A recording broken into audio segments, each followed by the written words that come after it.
Hey everyone, it is Thursday, so that means that it is time for the ICM video newsletter of the week. Good to see you. Actually, it's Wednesday when I'm recording this. Shh.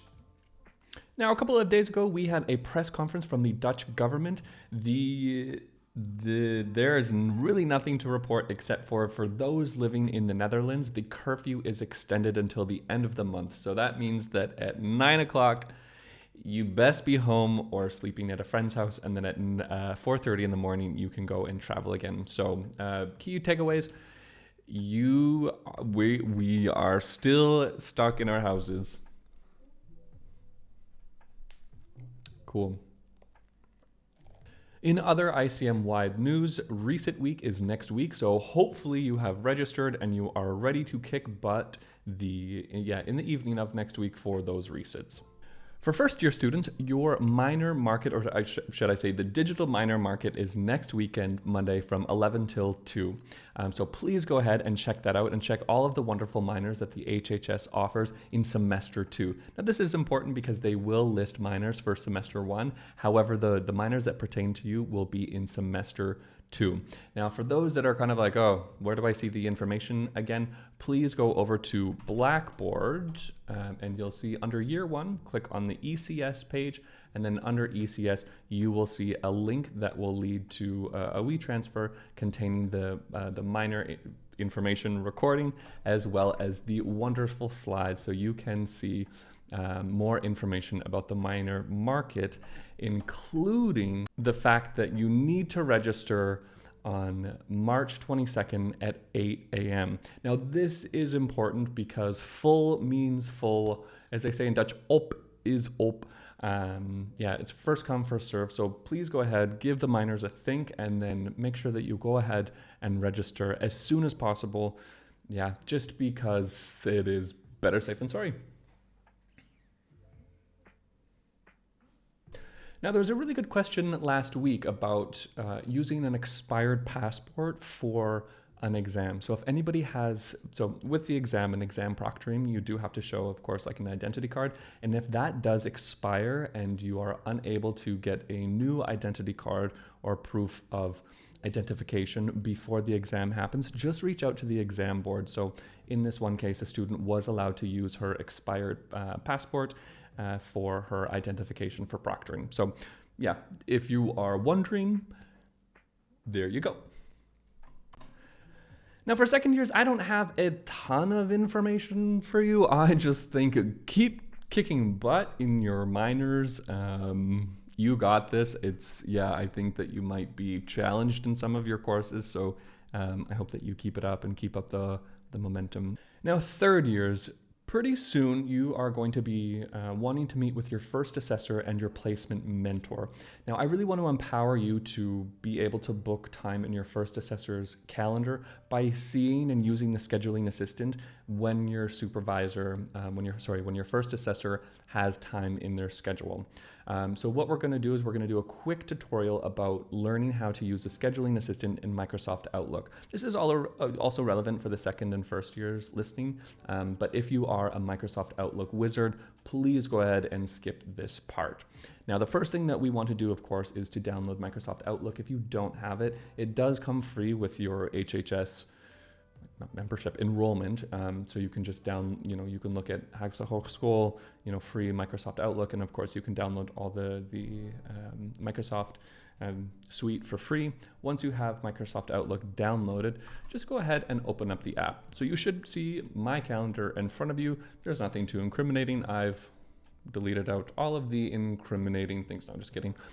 So what you have is the calendar in front of you, and let's say that I wanted to look for Miss Darman's schedule for Friday. So I wanted to book a meeting with her. What I'd do is I'd go ahead and I'd create a new appointment, either by clicking the time here or by clicking the button up here that says create new appointment. Now I like to just select some time. It's quicker. And then I can say meeting with Miss Darman. I forget what meeting is in French. Anyway, so we've created this calendar input. Now we want to go ahead and we want to invite this person. So what we do is we go ahead and we invite attendees, and we can go ahead and look at the first name, and it should pop up with Ms. Darman. Shout out to you, Ms. Darman. Dominique, you are awesome. Now, further, what we want to do is we don't actually know if Ms. Jarman has availability right now. So what we want to do is we want to navigate to this header up here that says Scheduling Assistant. So let's go ahead and click Scheduling Assistant, and we can see that her Friday is free. Now, this does not mean that you should book time in her Friday, because I believe that she does not actually teach on Friday. But you can see early in the week that she has other appointments. So for example, if I wanted to book time with her at 8 a.m. on March 8th, I couldn't do this because there is a block in her schedule. So so we can find a time. Theoretically, this works. That's great.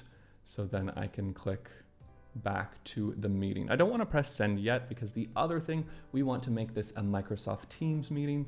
So we can go ahead and click Microsoft Teams, and that will make sure that it will pop up in the Microsoft Teams app, and also to just set up this virtual environment. So then we can go ahead and press send.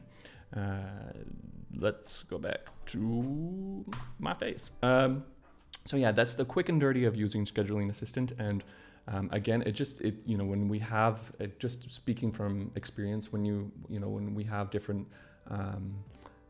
students or people that we need to do placement meetings with, it can get really like cognitively taxing if it's like, okay, you need to like think and plan and write an agenda and try and figure out everybody's time slot. So I really want to encourage you, the student, to use the Scheduling Assistant to figure out and to come with just empower you to be able to book meetings. Now, of course, this is barring your supervisor's consent that you can look at their calendar and propose meeting times, but that shouldn't necessarily be a problem. Okay, moving on. The last thing that I want to bring to your attention is that tomorrow, Friday at 4 p.m., I am going to be having cocktails with Carla on Twitch on my channel, Cool Teacher Rob. So please come on and join us. Twitch is a really cool platform because it's very passive, and if you have not had any experience with it, come give it a try and just listen in on the conversation of myself and Miss Wood, where we are just gonna be talking and chatting about where she's from. We're also going to be watching some RuPaul's Drag Race Holland stuff because I feel like we're just going to kiki about how the girls' fashions are. And I mean, Carla, if you're watching this, like, you are fashionable and you are fabulous. So I'm very stoked to just sip on a cocktail and just have a good gay old time with you. And I'm getting flustered because I said gay. Now, in my personal life, there's not too much to report, but ich habe Deutsch gelernt. I am learning German. I'm finally starting to learn German for my partner. Not for my partner, but also to, just be able to connect with my partner more because he is German and his family is German and his mother doesn't speak English that well. So, ja. Toll. Ja, überkrass. Anyways, I've been learning German and es läuft fabelhaft gut. I love this language. I love it. It's like, sometimes you expect things to be so like, and then there's like a word like vegetable, which is like Gemüsen. There are sounds that I've never made with my mouth before, and bring it on. I'm stoked.com.nl.de. For the Dutch word of the week, the word is borrelen, or borrelen, if you can roll your R, which I can't do really that well, but let's try it again. Borrelen. And that means to, you kind of have it's like a snack, kind of drinks, mingling. And because Carla and I will be borrelen, that is why it's the Dutch word of the week. Now, this word is very, very important. For those that choose to stay in this country, you will be having work borrels, life borrels, borrels, and you're going to be eating some like croquettes and some these like cheese things and drinking Heineken, but not Heineken because a lot of Dutch people don't like that, like Jupiler and Dufel, and it's important. Borrel, it's the important one. And I can't wait for us to all be together again, perhaps at a graduation or something, having a graduation borrel. I can't wait. And now time for the ICM Student Spotlight. The ICM Student Spotlight, I want to give a huge prop and shout out to Anastasia. Anastasia, you are awesome. She has written an article for The Collective. Now, for those that are unfamiliar with The Collective, it's a really cool student magazine platform that collects a mixture of student voices and captures student stories. It's super cool, guys. Please check it out. The least that you can do is give them a follow on Instagram at collective.thehag, or even better, go and check their website out, which is collectivethehag.com. So here you have the different articles, interviews, and if you want to check out Anastasia's piece, go to the Collective issue number 4, and she has written her article, which is on page number 12. The only moment we have is now. So huge shout out to you, Anastasia. Yeah, keep killing it. Now, before we go and have a wonderful, wonderful weekend, I'm going to give the floor to my conversation with Polina. Polina graduated last year from the ICM program, so we're going to hear a bit about her experiences in a master's that she's doing now in Rotterdam, and also, just about Russia and Russian culture. So she's going to give us some of the lowdown on Russian culture, and yeah, we look forward to having you guys listen in on our conversation. Yeah, so my name is Polina. I recently turned 22. I was trying to remember how old I am. I'm 22. I came originally from Russia, from St. Petersburg. And well, yeah, it was like almost 4 years ago that I joined ICM. I think I was like barely 18 there. So yeah, and now living in the Netherlands still, which I'm very happy about. Cool. So you mentioned you're from St. Petersburg. That's on the places to go. The city looks so beautiful, like so much rich architecture. Like, yeah. What was it like growing up in Russia? Because we have some Russian students in the program. I think but maybe I'm just like a ignorant North American. But like, tell us about what was it like growing up in Russia? It was definitely different than living in the Netherlands because, first of all, St. Petersburg has like more than 5 million people. So it's a much bigger city than any city in the Netherlands. It's basically the size of the whole country. And it was fun. I loved it, to be honest. And I think it can be different from family to family, but I was very lucky to be like, I have a loving family that I'm very close to. I was in a good area of country. Like, it's also not any small cities which don't usually have as much budget from the government and everything. But yeah, I think it's a lot about, like, we were focused a lot on studying. I think studies were always a huge part of my life, and I think a lot of, like, all my friends and my family and everyone, we always do so many extra courses, which is kind of a must. Like, I this way went to music school, I did ballroom dancing, I did painting, I did swimming. Sometimes when I meet with new people from other countries, they're like, what don't you do? And I'm like, what don't I do? I don't know. We were taught to do everything, so I kind of do everything. And I think it's. If you don't mind me interrupting, why is that you like? Why is it in the culture, at least in your family or like St. Petersburg, like subculture, that you do everything? Is it to like? I think it still comes from USSR. The USSR, for those who don't know the whole history, it collapsed in 1991, which, let's be honest, that's not that long ago. And I was born in 99, which is still the same even decade. So, and it's obviously my parents and my friends' parents, they were raised then, so it's still the same culture. They were still having the same culture, and since then it's always was important to kind of do other things because parents were always at work. There was no one ever, like, there were never, like, it's now there's this whole notion of working like non-working moms, which is a huge thing still in Russia. I think a lot of families still have that. But then it was like no one could look after a child, so the child would go to extra classes, like they would go learn different things. And instead of just doing the homework, which I know a lot of schools in other countries have, that they have these classrooms where people just sit down and do homework, it kind of considered too boring, I guess. So instead of, like, it kind of was to save the child from going like outside and smoking right away when they're 10, like to at least prolong it a little bit later. Injecting heroin at age 30. Yeah, this way you at least prolong it a little.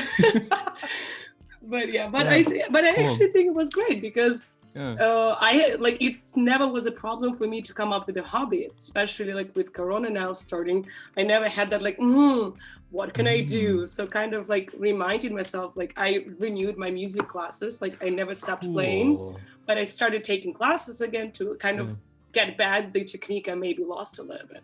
Cool. That's really cool. And good for you, mental health. All about I mental love health, it. right? I have okay, this is maybe off topic, on topic. Can you elaborate more on Russian culture? Like it's more collectivistic, more about the group than the individual. Are there any other things that you could, just paint the picture of Russian culture for us? Well, going back to Hofstede, which I think at that point all the ICM students know. I think it was embedded in my blood, because also when I was in exchange, I also had a course about Hofstede. Now I'm doing a research on Hofstede again, and I'm like, okay, can that guy not be part of my life at some point? But okay, so we covered collectivistic, individualistic. Let's go to feminism, feminist and masculinity. So Brilliant. the Russian culture a lot more masculine, in a sense that we do like the success that we have is a more materialistic success. The job title you still have matters. Not for me living in Europe maybe, but there it is. And like what changed maybe is that if before the man would mostly go for the careers, and women, a lot of them would stay, well, if the financial situation obviously allows, stay home as moms. But now also women go for careers. Well, not everyone. There's still these girls who just want to be moms, which is also totally fine. It's still a job. But there is a lot about career and success. The cars matter. What you wear matters. For example, I always felt overdressed. Literally every day of my life in Netherlands, I feel overdressed. It's changing a little bit in the Russian culture, that it used to be only about what it is. Like, you know how it's like you work to eat, or you eat to work, or like you work to leave, or you leave to work. Yeah. In Russia, it used to be almost like you live to work. So you go to work, you don't need to be happy with it. But I think it's changing quite majorly now in their youth, like my peers and a little bit older, that it is becoming a lot more important to enjoy the work than just have the nice title. But it's kind of like best to have both. Yeah. What are some of the things that you think that people misconstrue about Russian culture? That's that's a good one. And maybe as you think about that, if I just to interject, I think one of the things that always strikes me as a bit like funky, and I use funky as like negative, like I find kind of like annoying, is that when I watch a lot of media that comes from Canada or North American and in general, it always kind of paints like, the enemy has like a Russian accent, or it's kind of like there's still sometimes this villainized crap. I don't, for lack of better words, just like some like crap stereotypical narratives that are pushed through, and that bothers me. And I wonder if you see it as well. That actually was something where I was going while thinking that people are actually so welcoming. I think this is the main characteristics of all Russian people, that everyone is welcoming, and we have this like we have that word that we are like very warm guests, or welcoming guests in a warm way. And it's very true. Like, for example, I was back in Russia when it was their world champion, like football world champion in 2018. Russian people don't know English, like they don't. But people will do everything to make sure they help you somehow. They will do the gestures. They will usually scream very loud, thinking you will understand them better, obviously. But it helps. Like, they will not like I mean, we are not even that open to each other as to foreigners, like especially to foreigners. They're like, oh yes, enjoy our country, we are great people here, let us buy you vodka, which is a true stereotype. I found out recently. Yeah, really? That apparently we do drink a lot of vodka. We were doing a small survey within my friends. Apparently we do. If it's right, it's right. Yeah, I mean, it's fun. We do know how to drink, that's for sure. But I think it's also not everyone understands that. Well, it's also hard to say because the whole Russia is so different. Like, honestly, every 10 it's the biggest country in the world. Yeah, exactly. Like, I now started to have friends from like exactly the other part of Russia because I'm in European, they're in Asian, and I'm Yeah. like, okay, we're so the same. Like, but that's also what is interesting that it's so huge, but everyone is the same. And also, what I always get annoyed when speaking with new people that don't like internationals is the politics, because everyone Yeah. assumes that we all love the government and blah blah blah. Even with what is happening in Russia right now, it's Yeah. come on, we don't. Yeah. I mean, most of the percentage don't, rather they do. Yeah. And yeah, I used to, like, my mom always asked me like how often I'm asked about politics. And I remember the first year I was in Netherlands, every person, the first thing they would say, oh, you must love Putin. And I'm like, Oh ask God. it differently. Like, say, what do you think? I will answer you. I will give you, I love to talk about politics. That is like Mm-hmm. number one discussion among my friends. But just don't bring it this way. Just be normal, human. Like, what do you think? Not, oh yeah, this is the right way. Yeah, this is this paper thin two-dimensional concept that I have of Yeah. somebody from Russia, and I'm going to project all of my stereotypes onto this person. Just to move along. So Yeah. you've graduated. What are you up to now? What are you doing now? So I've graduated, yes. I was very happy. I'm doing pre-masters in Erasmus University. I pointed that way because it's literally in the end of the street. And I'm doing it in media culture and society topic. And it's also going to be my master topic. And I'm also working part-time at the same company I did my internship at. Which Very liked cool. me. Congratulations. That's awesome. Thank you. I'm loving it. And what do you do there? I'm doing, well, I was a marketing intern when I joined, and now I'm a global marketing coordinator. I think that's my official job title. But yeah, yes. Up the shoulders. It's also just to talk about the masters. So you're doing your pre-masters now. I think that's fabulous because you're getting hooked up with all the SPSS, you know, some of the deeper statistical. The course. I loved it. Isn't it amazing? Fellow research nerds. So beautiful. how would you describe the academic university setting, you know, versus the applied sciences university setting? Like, do you see that there's any differences? Yeah. Yeah. Very, very different. And I'm still actually very happy I did my bachelor's in applied university because I think it also kind of helped me figure out what I want to do generally. Yeah. But because, I mean, now pre-masters is not a lot of courses. It's very easy going. It's not, you know, fast paced and like doing everything at the same time. Yeah. But the thing is that it is called theoretical and academic for a reason. Yeah. It is a lot more to read, and sometimes, you know, how I would do presentations at ICM here, I would draft a research proposal for every course, which the worst thing is that we don't get to do the research because you choose the topic that you like, you do this great literature review, you get hyped, you get the hypothesis or how you're going to do the interviews, what theory you want to develop, and you're like, this is amazing, and then that's it, and you don't get to do it, which I personally find the worst.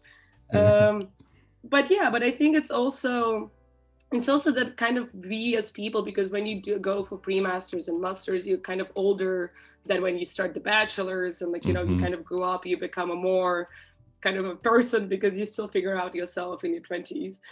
And that also changes a lot, because I think also when you go for masters, you really want to do it, because with bachelor, a lot of people just, I need at least one degree, you know? Yeah. So you're surrounded with people that are interested in the same topic, and they're more motivated about this topic. Exactly. Like, even like I developed kind of some of the friends, and we can just, you know, chill, have a beer, not talk about studies. But then I'm like, but we are, because we are talking about, like, I have media as a big part of my education, and we can just discuss this one news article or something we just saw. Like, I already know we're going to be discussing Meghan and Harry's interview with Outtro today. Like 100% we're going to talk about it. But then I feel like I'm discussing my studies, which can be annoying, but I'm actually discussing what I like. As we sort of wrap up, the current third years are starting the final paper and PPT process. You kicked butt in this. What would be your biggest piece of advice for the third year students currently in this process? I think they probably already submitted their proposals, but if there is a way to change it, or still updating it, I think it's very important to find the topic you personally are interested in. Because then the whole research, you kind of enjoy it. Like I remember I was doing it. It was like, well, I was doing it a lot of times when it only started. But I remember I was sitting at home after a long day, and I didn't mind. I didn't mind sitting down and reading articles because this was something interesting. And I think it's also very important to make your managers at work care about it, because I know a lot of my classmates whose like professors managers didn't care at all about what research they're doing. But my manager actually, like, I didn't officially had days off, but if I said I need to do this for my master or for my PPT, they're like, oh, go ahead, we don't mind. Like and now I'm actually implementing my thesis. It's That's actually awesome. in the process. And I really hope that's one of the reasons why they saved me. That's what this program is about. This is what this program is about. Yeah. Doing research. But and this is this is amazing because it also makes you feel great that you're not doing something you wasted your time and then it goes somewhere in the garbage. I mean, I never presented the actual PPT I had to submit because you need to do it for the grade. But I did at the same time do another version for my managers so that they could see and they know I'm doing it. And also because I was doing a lot of interviews and surveys, and everyone in my company, literally, like, people I don't know, they literally come in, okay, we want to help. Awesome. And not because they're such unique people and open, which is also true, but it's because I kind of try to make everyone care that this is for the best of everyone. And even if it's not, you can always say it is. You can lie and cheat and okay. But I think you make a good point here that it's like, okay, if you're, for the third years listening right now, like if your managers are not super stoked or super interested in your research, maybe think about presenting it in a way that, that can provide some business value or can provide some input, because in your case, you were able to sort of sell your research to them. This is why it's important. And then you got so much buy-in, help, and then the luxury of being like, hey, I need a few days to, dive into the literature, to have that. And also I feel like you were able to manage your time well. And some students in the third year do struggle with this. Do you have any tips when it comes to time management for the PPT?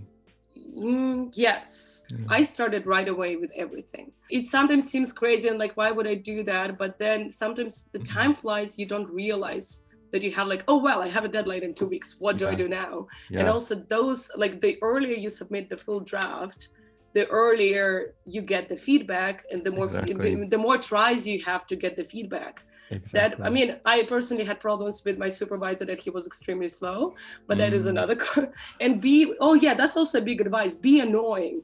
Literally, like, some supervisors don't care about you, which is awful, which is another big problem, but make them care. Email them every day, call them every day. You deserve the feedback. I actually lost a couple of points on my grade because of the stupid thing that I think my supervisor could have told me about. Like, I think I didn't have, I forgot to put actual page numbers on the papers. Because that's APA. That's APA. But it is great. But it is like, I had the table of content with pages, but I forgot to put actual numbers because you think about other things. And I think that's something a supervisor can tell you. I feel like that's on you. I feel like I will spar you in virtual reality boxing. Okay. No, I'm kidding. But I think this is really generally, nice advice. But generally be annoying, but also plan in advance, or like put yourself a rough deadlines. Like, by this I need to do the intro, by this I need to do the survey. And like, if you're late, it's fine to be late. We're always late sometimes, but you cannot be late a month. You can be late a week or two, but not a month. And otherwise you're going to be ended up doing everything in 1 week. That's not going to be a good research. It's and true. not good grade, might not even be passing. So it needs time. Well, that's it. I want to thank you so much. And I want to thank you on behalf of the students for giving us insight into the beautiful Russian culture. I can't wait to go. And then also to your experiences at the academic university, and then the tips for third year students in their PPT. So thank you so much. Always happy to help. I'm honestly I think it's not the easiest process of our lives. So. Oh God, no. Hey. Anyways, okay. Chat soon. Yes. See you later. Yes. Have a great day. See you. Bye. Bye. So, with that being said, I, in advance, will wish you guys a wonderful weekend, and I hope that you are safe and healthy. And for those in the Netherlands, I hope that you are safe at home at 9 p.m. Don't forget about that curfew. And I'm going to go play some Beat Saber now. See you. Goodbye.